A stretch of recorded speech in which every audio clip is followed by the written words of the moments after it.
Caião, eu ouvi falar no Grande Reset e na Agenda 23, mas eu acho isso muita viagem, cara. O que que tu pensa a respeito? Eu amo você, Cara, Caião, Deus abençoe. eu amém, obrigado. Eu não sou de. Eu só creio nos resets interiores, humanos. Você pode se resetar. É o que o Evangelho diz. Resetem-se e creiam no Evangelho. Quando diz arrependam-se, mudem de mente, é um reset. É uma reconfiguração essencial. É arrependimento. É só nisso que eu creio. Arrependa-se você. Esse negócio de reset de era, de coletividade, é esperando mudança de eras que a humanidade está vendo toda vez a era piorar, porque ninguém se reseta. Fica todo mundo querendo um reset coletivo. Eu, quando era jovem, o meu signo, que é de peixes, era o signo da moda. As meninas, então, eu chegava, as garotas logo perguntavam, qual é teu signo? Aí eu dizia, eu sou peixes. Embora eu lá cresça em coisa nenhuma, eu nasci descrente de tudo, fui ensinado pelo meu pai, que era ateu de tudo, e de astrologia também. Então eu só tirava onda. Sabia que a garotada gostava, não sou do signo de peixes. Aí a meninada se derretia, as mulheres, é sensível, é poético, é isso, é tudo o que eu queria que elas pensassem. E aí eu nadava de braçada. Mas para mim sempre foi conversa fiada. Nunca criei em resets cósmicos, como se a humanidade fosse só um game. Aí o game over faz um reset, começa tudo outra vez. Não foi assim nem no dilúvio. E olha, no dilúvio houve uma resetada, né? Mas mesmo do lado de cá do dilúvio, a primeira coisa que acontece é que um dos filhos de Noé comete um ato bárbaro contra o pai. Cão, foi um cão. E cometeu um ato bárbaro de envergonhamento, de enxovalhamento, de abominação contra a dignidade do pai dele, que dormia bêbado, o velho. Então veja como acabaram os nefilins, os principais deles, sepultaram a Atlântida e milhares de cidades maiores do que a gente pode imaginar, com tecnologias extraordinárias que foram trazidas pelos Benai Elohim, pelos vigilantes, pelos que fizeram aquele pacto dos seres de outras civilizações que invadiram nossa dimensão e geraram hibridizações e compartilharam conosco as tecnologias mais avançadas dos anjos, dos seres celestiais. É o que diz o livro de Gênesis, é o que diz o livro de Enoque, é o que diz a tradição judaica toda. E é o que dizia a tradição cristã até Agostinho, que foi quem começou a querer mudar a interpretação de Gênesis 6. Mas que, graças a Deus, voltou ao natural cada vez mais. E eu sei que no Brasil eu sou um dos principais responsáveis por esse reolhar, por essa, como dizem os garotos, revisitação de Gênesis 6. Então, só concluindo aqui para você, o que eu tenho a te dizer é que eu não creio desses resets coletivos. Depois veio a era de Aquário, aí ficou todo mundo esperando a chegada da era de Aquário. Aí veio a nova era na Califórnia. Quanto tempo faz que vocês não ouvem falar em nova era? Falem aqui para mim, quanto tempo faz que você não ouve falar em nova era? Você já percebeu? Vocês pregaram aí anos e anos e anos, escreveram livros, leram livros, a nova era está chegando. As igrejas só falavam em nova era. Ficaram de 1985 com a querida Valnice Milhomens, chegou aqui cheia de nova era, com alguns outros, e só dava nova era, nova era. Viu me perguntar, eu digo, essa nova era tem tempo, tem prazo para acabar. É como tudo que os evangélicos elegem para ser o diabo da vez, Passa rápido, são diabos de estação. Vai passar rápido. Hoje em dia, cadê? Nem na Califórnia eles estão mais falando em nova era. Os caras estão pensando agora em viajar para a Lua, para Marte, para ver se evadem do planeta Terra, porque desistiram de novas eras, porque está difícil imaginar uma nova era no planeta. Eu só creio numa nova era, é aquela que, quando ouvir-se o clangor da trombeta, que é também uma linguagem simbólico-arquetípica, e todos os céus se encherem dessa convocação a todas as civilizações planetárias para virem com as santas miríades do Filho do Homem, Jesus, o Cristo eterno, em poder e grande glória, vindo sobre o planeta, e todo olho verá, e eles não virão do espaço sideral, eles aparecerão na glória do planeta, chocando todos nós, assim, de repente. E aí é porque Jesus voltou. Agora, essas novas erazinhas, que um guru falou, não sei quem disse, o movimento e os evangélicos foram e resolveram brigar contra.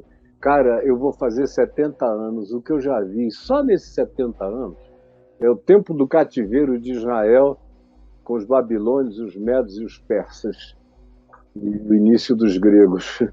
É o tempo daquele cativeiro. Eu já vi tanta idiotice que parece que eu assisti a história humana inteira passar diante dos meus olhos, de tanta loucura que foi praticada em nome de Deus pelo cristianismo, e no cristianismo pelo cristianismo evangélico, e no cristianismo evangélico pelo cristianismo pentecostal escatológico.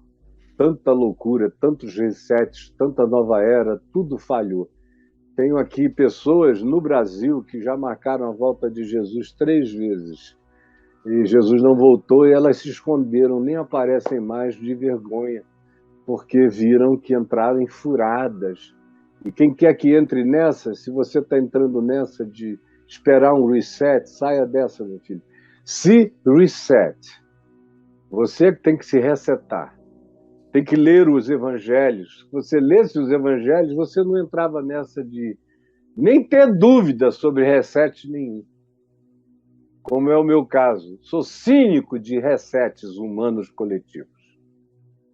E se algum reset acontecesse, seria por imposição legal de alguma figura de domínio e despotismo universal, o que seria anticristo, se já não o próprio um ensaio hitleriano que deu mais certo do que o de Hitler. O que seria demoníaco no teu coração. Você que tem que ser resetado. Você que tem que nascer de novo. E aí, se você nascer de novo, o mundo tem esperança a partir de você. Agora, não fique esperando resets coletivos e universais, porque você vai morrer sem transformar nada em você mesmo. Entendeu? Mas e aí, Broly? É isso aí, Caião. Caião, você não acha que com esse avanço da tecnologia, da informação, uma das coisas que mais, né, avançou, né, nessa modernidade agora, fica mais evidente, assim, o pessoal bota mais pesado com esses delírios, com essas histórias. Porque agora você fabrica tudo, né, cara? Você fabrica tudo hoje. Do ponto de vista de informação. Os artesãos estão na internet. A internet é a grande criadora de novos ídolos. É isso. E aí qualquer maluco chega lá, fala, e se ele pular, se ele plantar bananeira, se ele fizer careta, se ele falar com uma voz engraçada, se ele disser as maiores barbaridades do mundo, mas fazendo piada, aí ele tem milhões e milhões e milhões de seguidores, e ele vai fazendo a cabeça das pessoinhas devagar, e vai todo mundo gargalhando a própria morte, gargalhando a mentira, o engano, gargalhando sobre o estelionato do evangelho, e vão assim, de engano em engano, como diz Paulo a Timóteo, enganando e sendo enganados, sem nunca, olha que coisa mais triste, sem nunca conseguirem chegar ao pleno conhecimento da verdade. É esse pessoal que vai sendo pastoreado pelos enganadores que enganam, enquanto eles próprios são auto-enganados e se auto-enganam, enganando os outros. E são esses os que nunca, isso é trágico, nunca chegam ao pleno conhecimento da verdade. É Paulo falando a Timóteo. Timóteo, entende isso. E olha, não tinha internet, eram cartas falsas, eram falsos apóstolos, eram falsos pregadores que chegavam e tal. E Paulo já sofria daquele jeito. Imagina hoje. Cara, o que tem de maluco. Assim, desculpem, eu sei que, graças a Deus, eu não estou só. Nem nesse país e muito menos no mundo. Tem alguns que mantêm o testemunho do Evangelho. De verdade, na Terra. E aqui no Brasil tem alguns, especialmente os que não são conhecidos. Tem um monte de anônimos vivendo o Evangelho com pureza. Infinitamente menos do que entre pessoas que têm alguma fama ou conhecimento, onde há alguns, poucos, ainda muito tímidos, sem a necessária coragem, ainda muito cheios de autopreservação, mas eles vão crescer e vão ter coragem plena, completa, de botarem a cara para fora, nem que seja para degola, não tem problema. É assim que as Priscilas e os Áquilas oferecem os pescoços em favor do Evangelho. Paulo diz lá em Romanos capítulo 16. Essas pessoas estão aí e precisam crescer em maturidade, em valentia de fé, em intrepidez e coragem, cada vez mais.